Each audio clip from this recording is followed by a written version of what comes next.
시청자 여러분 안녕하십니까? BOA 뉴스투데이 시작합니다. 퇴임을 앞둔 조 바이든 미국 대통령이 국방부에서 열린 고별 행사에서 미한일 3국 협력 구축을 지난 4년간의 주요 안보 성과로 꼽았습니다. 토니 블링컨 국무장관도 미국이 인도태평양 지역에서 지위를 공고히 하는데 한국, 일본 등과의 동맹 강화가 큰 역할을 했다고 평가했습니다. 조상진 기자가 보도합니다. 미국의 조 바이든 대통령이 퇴임하는 자신을 위해 열린 국방부 고별 행사에 참석했습니다. 바이든 대통령은 미군과 국방 당국자들의 노고를 치하하면서 지난 4년간 자신이 이끈 미국 정부의 안보 정책을 평가하고 이들의 헌신이 있었기 때문에 미한일 3자 협력 등 성공적인 안보 정책이 가능했다고 역설했습니다. The skies open, the seas free, and our allies close. You established our first trilateral defense partnership with Australia and the United Kingdom, our first trilateral partnership that we said couldn't get done with Japan and the Philippines, and our first trilateral partnership between Japan and South Korea. Remember that? Camp David that said we couldn't do it. It wasn't me. It was America. We did it. 바이든 대통령은 또 미군이 우크라이나를 지키고 그들의 군대를 훈련시키는 데 헌신했다는 점을 강조하면서 이런 노력이 러시아의 영토 확장 야욕을 막고 북대서양 조약기구 나토도 지켜냈다고 높이 평가했습니다. 로이드 오스틴 국방장관은 미군 장병들을 대표한 연설을 통해 바이든 대통령의 지도력 아래 인도태평양 협력 등 동맹과의 파트너십을 크게 강화했다고 말했습니다. President Biden dramatically strengthened our unmatched global network of allies and partners.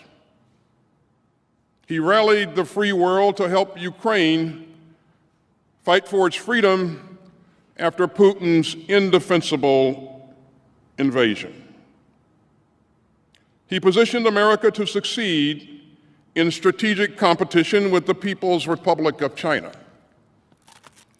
He orchestrated a new convergence in the Indo-Pacific around a shared vision of security, openness, and prosperity. 이날 토니 블링컨 국무장관은 국무부 기자회견을 열었습니다. 블링컨 장관은 바이든 정부가 인도태평양 지역에서 미국의 지위를 공고히 한 사실을 강조하면서 한국, 일본 등과의 동맹, 파트너십 강화를 주요 요인으로 소개했습니다. We enhanced bilateral relationships with our core treaty allies, with Japan, South Korea, Australia, the Philippines.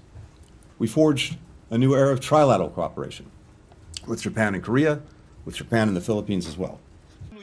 블링컨 장관은 이어 북한과 러시아의 군사협력 심화에 대응해 한국, 일본, 호주 등 인도태평양 국가와 대서양, 특히 북대서양 조약기구 나토 회원국의 연대는 더욱 깊어졌다고 강조했습니다. BOA 뉴스 조상진입니다. 미국이 북한 정보기술 IT 노동자들의 해외 위장 취업을 지원한 개인과 기관의 6건에 대해 독자 제재를 단행했습니다.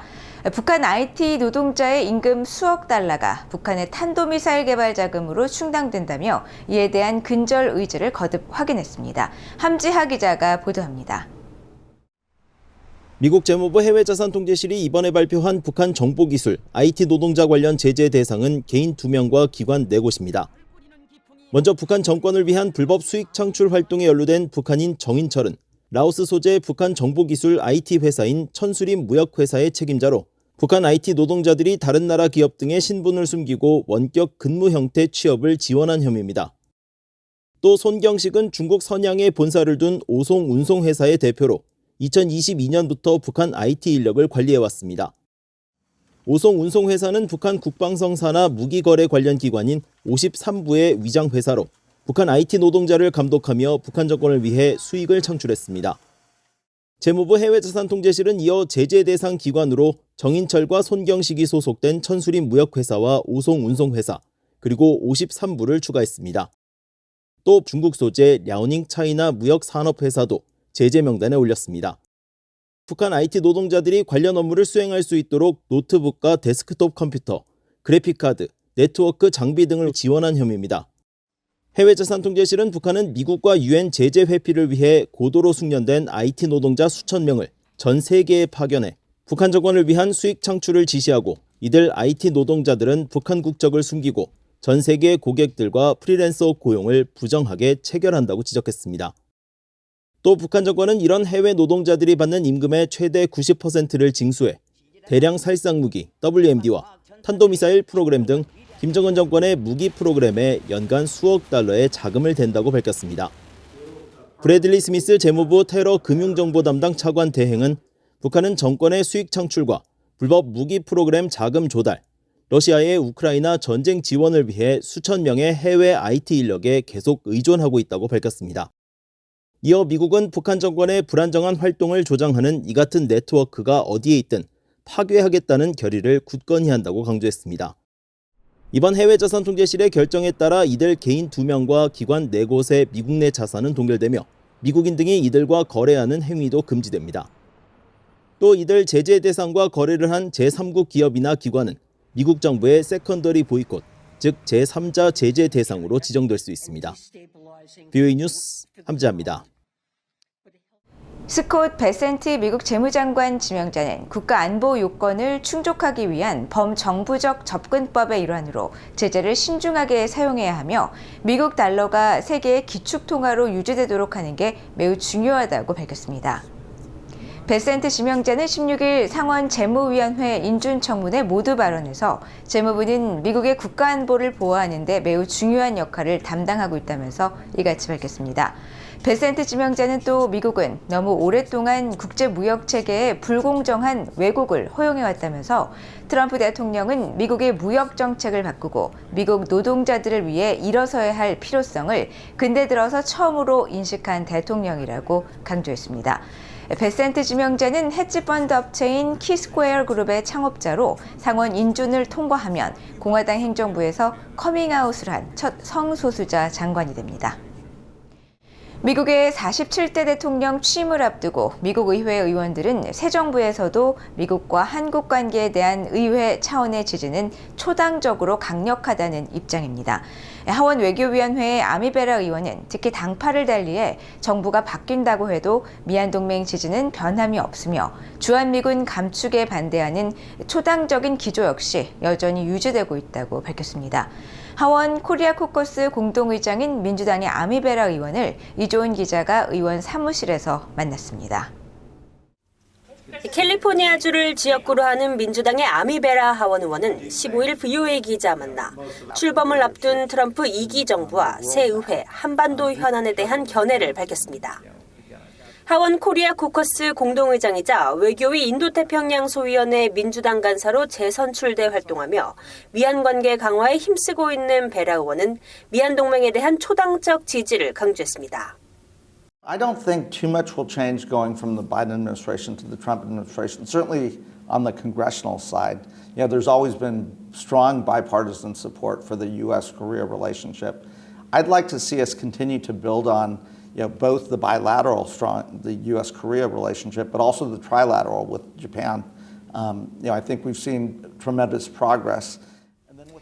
베라 의원은 이어 주한미군 감축 가능성에 대해선 트럼프 1기 때도 민주당과 공화당 의원들은 초당적으로 협력해 대통령의 주한미군 감축 추진에 제동을 거는 입법 조치를 했다면서 지금도 이런 기조는 변하지 않았다고 밝혔습니다. 트럼프 당선인이 공언한 고관세 부과 정책에 한국이 포함될 가능성에 대해선 우려의 입장을 밝혔습니다. 고관세 정책은 한국 같은 동맹국이 아니라 일부 적국을 겨냥해야 하며 바이든 정부에서 통과된 인플레이션 감축법 IRA와 관련한 한국 전기차 보조금 지급도 계속돼야 한다는 겁니다. Because a lot of these investments have not come to my state in California. They're going to places like Ohio, Michigan, Alabama. Hyundai's made major investments in many of these places. So I think there'll be some pushback, and I don't think it'll be so easy for him to take those tax credits away. 베라 의원은 그러면서 미한 경제 협력의 필요성을 강조했습니다. 특히 트럼프 당선인이 당선 후 한국의 윤석열 대통령과 첫 통화에서 거론한 조선업 협력은 미국 내 초당적 지지를 받을 수 있는 유망 분야로 꼽았습니다. I think that, if you talk to our Navy, we're falling behind. China's manufacturing the vast majority of ships in the world now. We've got to rebuild our shipbuilding capacity, but also one way for us to meet our goals for our Navy is to work with allies like Korea to take advantage of their ability to build ships. 북한 문제와 관련해선 트럼프 취임 후 행보가 지루하진 않을 것 같다면서 트럼프 당선인이 공언한 우크라이나 전쟁 종식을 위한 협상의 일환으로 러시아를 북한으로부터 멀어지게 하기 위한 협상이 있길 바란다고 말했습니다. 또 비상계엄 사태로 촉발된 한국 내 정치적 혼란과 리더십 공백 상태에 대해선 상황을 지켜보고 있다면서 한국 국회와의 대화 등 미국 의회의 주도적 역할을 강조하고 조만간 한국을 방문하기를 바랐습니다. VOA 뉴스 이조은입니다. 도널드 트럼프 2기 정부에서도 미국과 한국, 일본 간의 협력은 어느 정도 수준에서 계속될 것이라고 랜들 슈라이버 전 미국 국방부 인도태평양 안보 담당 차관보가 말했습니다. 트럼프 1기 정부 당시 국방부 차관보를 지낸 슈라이버 전 차관보는 14일 BOA와의 화상통화에서 미한일 협력은 세 나라의 이익에 부합하며 특정 정치적 성향에 따라 추진되는 것이 아니라며 이같이 밝혔습니다.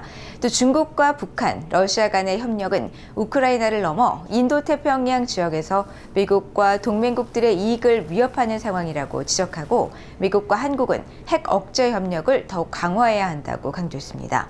슈라이버 전 차관보는 이어 진보 성향의 전 문재인 정부 당시 트럼프 1기 정부와의 갈등과 관련한 질문에는 너무 자세히 얘기하고 싶지는 않다면서도 그들의 개인적 관계는 좋지 않았으며 대북 협상에 대한 야심도 문제의 일부 원인이었다고 지적했습니다. 그러면서 솔직히 미한 양측이 서로 충분히 협의하지 않았다면서 앞으로는 상대가 한국의 보수이든 진보이든 미한 양국이 더 잘하길 바란다고 말했습니다.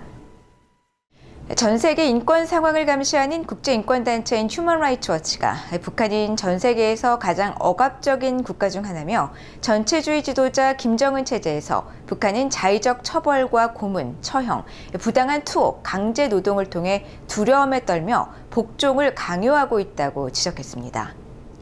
휴먼 라이츠 워치는 16일 전 세계 100여 개국의 인권 실태를 담은 2025년 세계 인권 보고서를 통해 이같이 밝히고 북한은 지난해에도 신종 코로나 방역을 구실로 극단적이고 불필요한 조치를 계속 유지했다고 비판했습니다. 이어 우크라이나와 침략 전쟁을 벌이는 러시아의 병력과 물자 이전을 포함한 북한의 러시아와의 군사 협력 확대는 북한의 안보와 인권 사안이 연계돼 있음을 보여주는 사례라고 지적했습니다. 휴먼 라이츠 워치의 존 시프턴 아시아 국장은 이날 BOA와의 통화에서 북한은 병력을 우크라이나 전쟁에 보내 핵 프로그램과 군사력을 강화하고 있다면서 이것이 가능한 것은 북한 정권의 극심한 억압과 주민을 공포에 떨게 해 복종하게 만드는 잔혹한 행위 때문이라고 비판했습니다. 한국군이 대북 확성기 방송을 통해 러시아에 파병된 북한군 2명의 생포 소식을 알렸습니다. 한국 군 당국에 따르면 국군 심리전단의 대북 방송인 자유의 소리는 16일 오전 대한민국 국가정보원이 지난 12일 러시아 크루스크 전장에서 우크라이나군이 북한군 2명을 생포한 사실을 확인했다고 방송했습니다. 자유의 소리는 또 국정원을 인용해 북한군이 크루스크 전선에서 부상을 입은 상태로 생포됐으며 각각 1999년과 2005년에 태어난 정찰총국 소속 병사들이라고 알렸습니다. 이어 우크라이나 전장에서 전사한 북한군이 남긴 종이에 당이 생포 전에 자폭, 자결을 강조하거나 병사들이 노동당 입당과 사면을 기대하는 내용도 발견됐다고 전했습니다. 북한 당국은 북한군의 러시아 파병과 사상자 발생 소식을 주민들에게 공식적으로 알리지 않고 있습니다.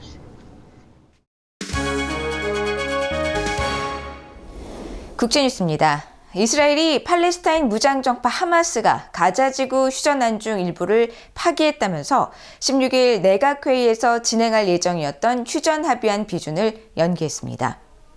이스라엘 총리실은 16일 언론에 배포한 성명을 통해 하마스가 마지막 순간에 양보를 받아내기 위해 합의 일부를 파기했다면서 테러의 상징인 대량 살인범들의 석방에 대해 이스라엘이 거부권을 행사할 수 있도록 한 합의 조항의 일부를 하마스가 철회하려 했다고 밝혔습니다. 또 이스라엘 당국자는 하마스가 모든 합의 요소를 수용했다고 중재국이 이스라엘에 통보할 때까지 내각은 소집되지 않을 것이라고 말했으며 하마스가 막판 협상에 장애물을 추가하고 있다고 현지 영자지 타임스 오브 이스라엘이 보도했습니다. 이스라엘 내각은 당초 16일 오전 11시에 회의를 열어 휴전 합의안 비준 여부를 표결할 예정이었습니다. 이와 관련해 하마스의 입장은 아직 알려지지 않았습니다. 앞서 합의된 3단계 휴전안의 1단계와 2단계에서 하마스는 인질을 풀어주고 이에 상응해 이스라엘은 팔레스타인 수감자를 석방하도록 했습니다. 미국이 일본에 3,900만 달러 규모의 사거리 확장형 합동 공대지 장거리 미사일 판매를 승인했습니다.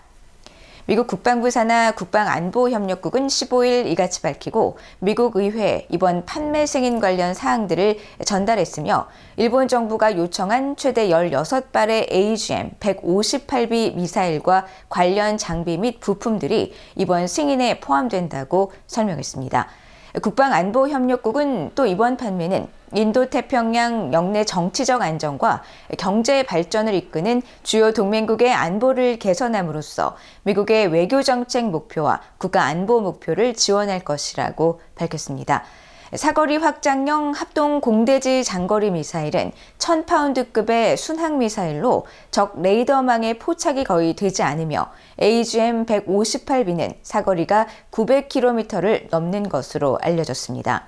한편 일본 교도통신은 이 미사일은 일본 항공자위대 소속 F-15 전투기에 탑재돼 운용될 예정이며 미국의 이 같은 승인은 최근 동북아시아에서 중국과 북한의 안보 문제가 대두됨에 따라 일본이 방위력을 강화해가는 가운데 이루어졌다고 보도했습니다. 인도 우주기구가 우주선 2대를 우주공간에서 결합하는 도킹 기술 수행에 처음으로 성공했다고 밝혔습니다. 인도 우주기구 측은 16일 실시한 스페이스 도킹 실험 임무에서 추적 우주선 체이서와 표적 우주선 타겟을 현지 시간 오전 9시쯤 결합했다고 밝혔습니다. 체이서와 타겟은 인공위성 기능을 하는 각각 220kg짜리 소형 우주선이며 지난달 30일 인도 남동부 스리하리코타 우주센터에서 인도산 로켓에 함께 탑재돼 우주 공간에서 분리됐습니다.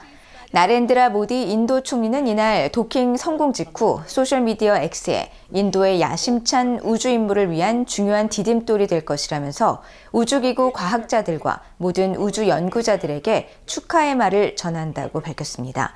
우주 비행체 도킹 기술은 미국과 러시아, 중국 등 3나라만 성공했고 인도가 4번째며 CNN은 인도가 글로벌 우주 강국으로 자리매김하는데 핵심적인 발판으로 평가받고 있다고 전했고 BBC는 인도가 미래 우주정거장 건설과 유인 달 탐사 계획을 위한 핵심적인 요소를 확보하게 됐다고 평가했습니다.